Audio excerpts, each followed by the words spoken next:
long road, so I don't know what to talk about here. I'll talk about counter steering.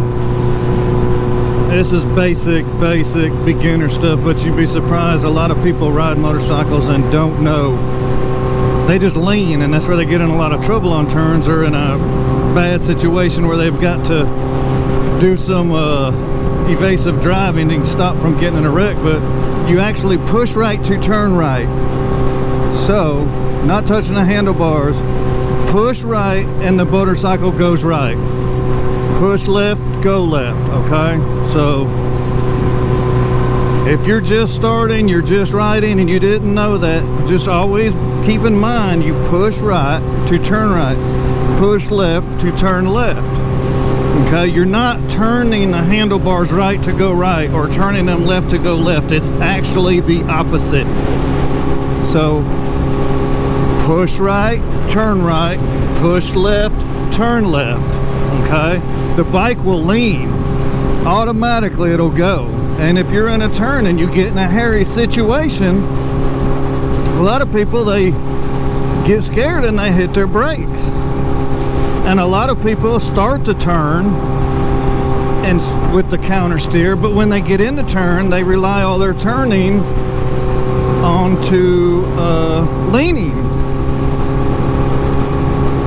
Leaning, you know, it does, you get your weight off to the left side. If you're turning left, yeah, it is going to help you turn, but counter steering will get you out of more trouble than things. So the worst thing is, do not brake in a turn. I mean, I don't even know. I would just try to maneuver way before I would ever try braking. Have I done a brake in a turn? Yes. And it'll stand your bike up straight and you'll go straight. Or you hit your front brake too hard, then you low side, you dump your brake. If you lock up your front brake in a turn, your bike's gonna go shoop and you're gonna hit the ground. You lock up both brakes like you're supposed to, your bike stands up.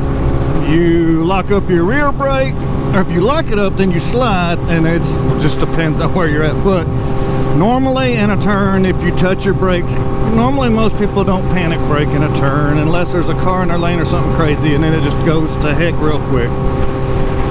But a lot of people, if they're overshooting a turn, like they were going too fast for the turn and their skill level, it'll just be like, well, let me just slow down a little bit. And so they touch their brakes a little bit and it pushes them out even farther. If they, let me take my throttle lock off, if they would just push to turn, if they would just counter steer, that bike is going to lean way more than most people's skill level. You just got to trust the bike and trust the tires. That's what it was made, especially a sport bike.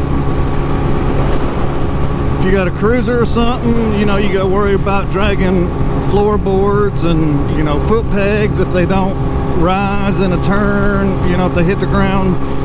A lot of them nowadays do, period, just for safety.